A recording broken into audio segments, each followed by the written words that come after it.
Bollywood silver screen presenting automata. कहानी की शुरुआत में सूरज को दिखाया जाता है जिससे सोलर फ्लेयर्स निकलती है जो कि इलेक्ट्रोमैग्नेटिक रेडिएशन पैदा करती हैं और जब ये रेडिएशन धरती पर आता है तो धरती से 99% जिंदगी खत्म हो जाती है। अब धरती पर मात्र 1% लोग बचे हैं जो दोबारा से इस धरती को, इस क्लाइमेट को पहले की तरह करना चाहते हैं, पर ऐसा करना उनके बस की बात नहीं है क्योंकि उनकी आबादी बहुत कम है। इसीलिए बहुत ही एडवांस रोबोट्स को बनाया जाता है जो इंसानों की मदद करते हैं। हालांकि यहाँ पर बारिश भी नहीं हो रही होती, लेकिन रोबोट्स की मदद से अब बारिश भी होना शुरू हो जाती है। इंसानों ने अपनी सेफ्टी के लिए इनके प्रोग्राम में 2 चीजें फीड की होती है। एक तो ये किसी भी इंसान को कभी भी नुकसान नहीं पहुंचाएंगे और दूसरा ये अपने जैसे और रोबोट्स नहीं बना सकते। धीरे धीरे इनके साथ इंसान घुल मिल जाते हैं। ये इंसानों की हर तरह से मदद करते हैं, पर एक दिन अचानक रोबोट्स में खराबी आना शुरू हो जाती है जिस वजह से इंसानों के कई काम रुक जाते हैं।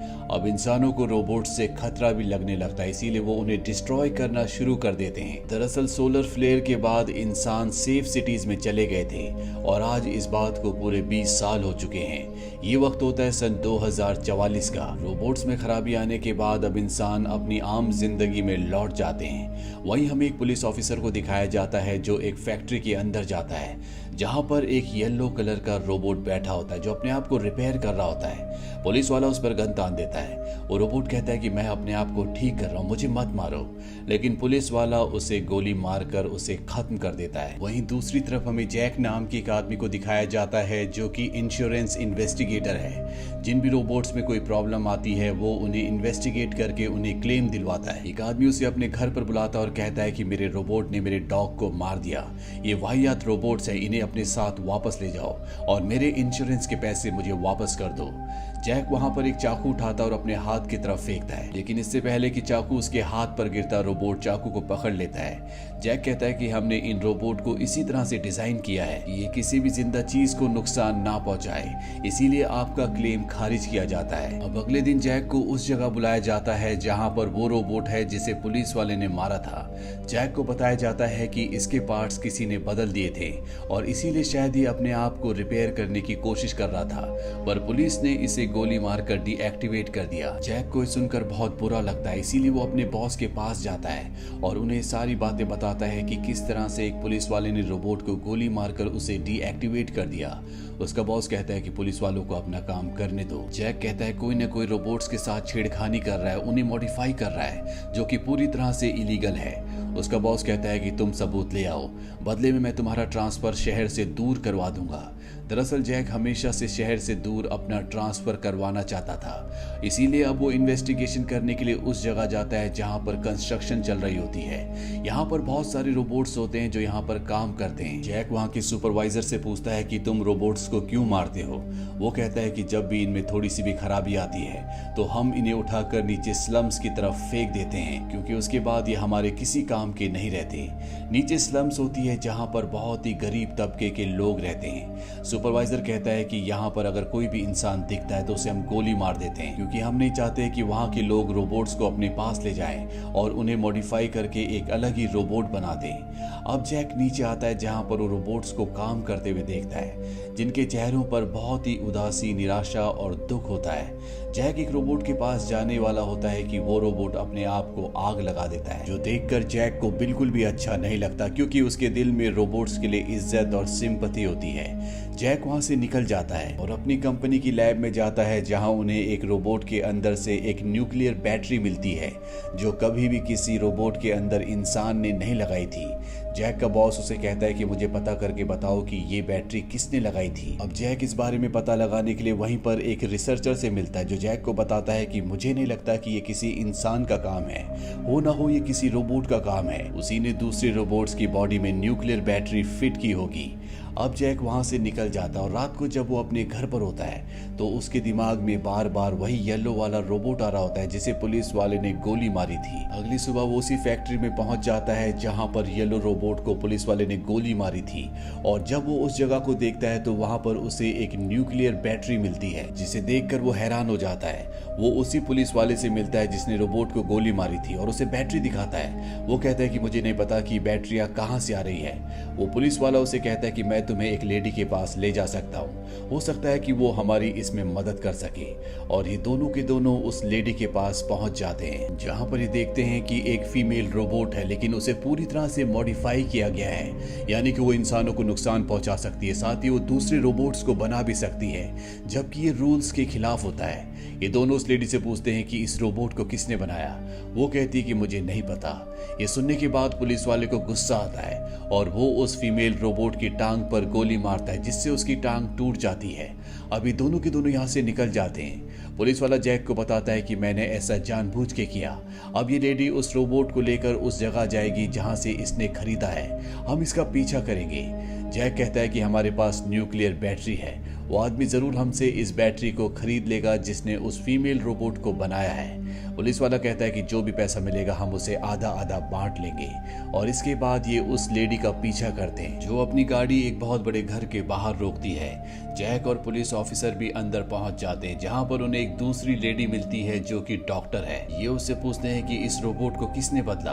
डॉक्टर कहती है कि मुझे नहीं पता कि इसे किसने बदला, लेकिन मुझे लगता है कि अब बदलाव की जरूरत है। एक रोबोट दूसरे रोबोट बना सकते हैं, और जब एक रोबोट दूसरे रोबोट को बनाएंगे तो वो पहले से भी बेहतर बन जाएंगे। लेकिन जैक इस बात से इत्तेफाक नहीं रखता, इसीलिए जैक फीमेल रोबोट के सीपीयू को डिस्ट्रॉय कर देता है। इसके बाद वो डॉक्टर को वो बैटरी दिखाता है जो उसके पास है, जिसे न्यूक्लियर बैटरी कहा जाता है, और कहता है कि अगर तुम हमें उस इंसान के पास पहुंचा दो जिसने इन रोबोट्स को मॉडिफाई किया है तो मैं तुम्हें न्यूक्लियर बैटरी दे दूंगा। साथ ही वो उसे येलो रोबोट का पता भी बता देता है जो फैक्ट्री में खुद को रिपेयर करने की कोशिश कर रहा था। इसके बाद ये यहाँ से निकल जाते हैं। जैक अपने बॉस को सब कुछ बताता है। उसका बॉस उसे कहता है कि तुम्हें जल्द से जल्द इस केस को सॉल्व करना होगा। अब वो डॉक्टर जैक को एक बार फिर से अपने पास बुलाती है और उसे दिखाती है कि उसने फीमेल रोबोट के अंदर येलो रोबोट के सॉफ्टवेयर को इंस्टॉल कर दिया है, जिस वजह से अब ये खुद ही अपने आप को रिपेयर कर रही है। वो कहती है कि ये सॉफ्टवेयर बहुत ही एडवांस है, मुझे लगता है कि ये न सिर्फ खुद को रिपेयर कर सकती है बल्कि अपने जैसे दूसरे रोबोट्स को भी बना सकती है। तभी कोई बाहर दरवाजे को नॉक करता है और जब डॉक्टर बाहर जाती है तो वहां पर कुछ बच्चे होते हैं जो उसे गोली मार देते हैं। जैक किसी तरह से यहाँ से भागकर गाड़ी में बैठ जाता है जहां पर पहले से फीमेल रोबोट होती है। ये दोनों गाड़ी से भागने लगते हैं। इनकी गाड़ी का एक्सीडेंट हो जाता है जिसमें दोनों के दोनों जख्मी हो जाते हैं। अगली सुबह जब जैक उठता है तो देखता है कि फीमेल रोबोट अपने आप को रिपेयर कर रही है, और इससे पहले कि जैक कुछ कर पाता, कुछ कह पाता, वो दोबारा से बेहोश हो जाता है। अब उसकी आंख एक बार फिर से खुलती है। वो देखता है कि उस फीमेल रोबोट के साथ दो और रोबोट हैं और ये तीनों रोबोट उसे शहर से दूर ले जा रहे हैं। जैक उन्हें कहता है कि हमें शहर की तरफ जाना चाहिए, पर जैक की बात को नहीं मानते। जैक अकेला ही शहर की तरफ बढ़ने लगता है, पर जख्मी होने के बाद जैक एक बार फिर से वहीं पर बेहोश हो जाता है। इसके बाद फीमेल रोबोट उसे वहां से कुछ इंसेक्ट्स खिलाती है, उसे पानी भी पिलाती है। दरअसल इन रोबोट्स को पता है कि इंसानों को कैसे बचाया जाता है। ये इंसानों के दोस्त हैं, ये उन्हें मारना नहीं चाहते, जबकि इंसान रोबोट्स को मार रहे होते हैं। अब जैक अपने बॉस को यहाँ से एक मैसेज भेजता है जिसमें वो अपनी लोकेशन भी उन्हें भेज देता है। उसके बॉस को पता चल जाता है कि जैक कहाँ पर है, इसीलिए वो उसी पुलिस वाले को जैक की तरफ भेजता है और अगले दिन वो पुलिस वाला उस जगह तक पहुंच जाता है। जैक को पता चल जाता है कि पुलिस वाला उसी के आसपास है, इसीलिए रोबोट से झूठ कहता है कि उसे वॉशरूम जाना है। वो एक चट्टान के पीछे जाता है जहां से वो फ्लेयर गन से पुलिस वाले को अपनी लोकेशन बता देता है। फ्लेयर गन के उस शॉट को रोबोट्स भी देख लेते हैं। वो समझ जाते हैं कि जैक ने अपने साथी को सिग्नल दिया है। वो लगातार आगे बढ़ने लगते हैं। हालांकि जैक उन्हें रोकने की कोशिश करता है लेकिन वो उसकी बात नहीं मानते, इसीलिए जैक उनकी बॉडी के उस हिस्से में अटैक करता है जहां पर उनकी बैटरी होती है। उनकी न्यूक्लियर बैटरी गिर जाती है और तभी यहाँ पर पुलिस वाला भी आ जाता है जो इसी न्यूक्लियर बैटरी के लिए आया है, क्योंकि इसकी कीमत बहुत ज्यादा है। और न्यूक्लियर बैटरी को उठा लेता है और इसके बाद वो उन रोबोट्स में से एक रोबोट को गोली मार देता है, पर इससे पहले कि वो दूसरे रोबोट को भी गोली मारता, जैक अपनी फ्लेयर गन से उस पर शूट कर देता है जिससे पुलिस वाले की मृत्यु हो जाती है। पुलिस वाले के साथ यहाँ पर उसका साथी भी था जो यहाँ से न्यूक्लियर बैटरी को लेकर भाग जाता है।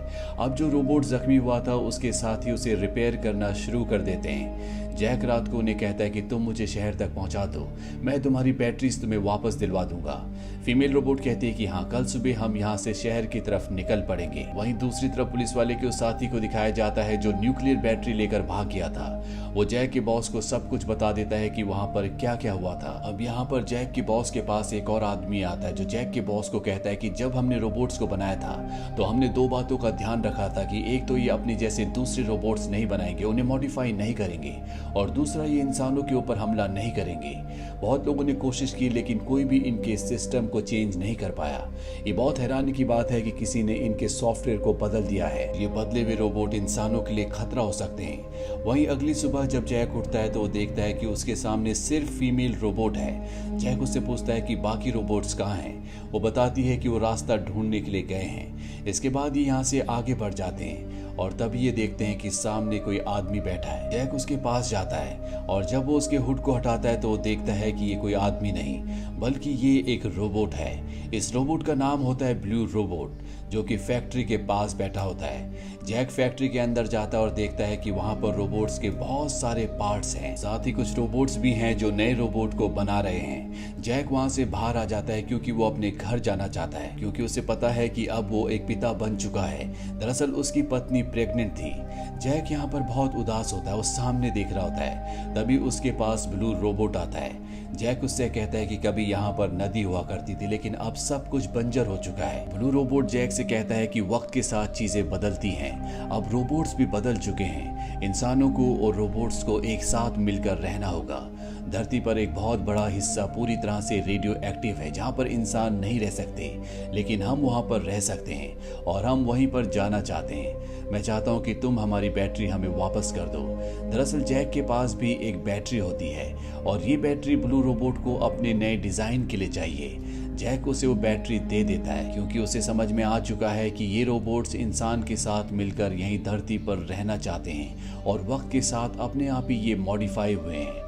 ब्लू रोबोट ही वो रोबोट होता है जिसने बाकी सभी रोबोट्स को बनाया है। वहीं दूसरी तरफ जैक के बॉस को दिखाया जाता है जो उस घटना स्थल तक पहुंच जाता है जहां पर पुलिस वाले की डेड बॉडी है।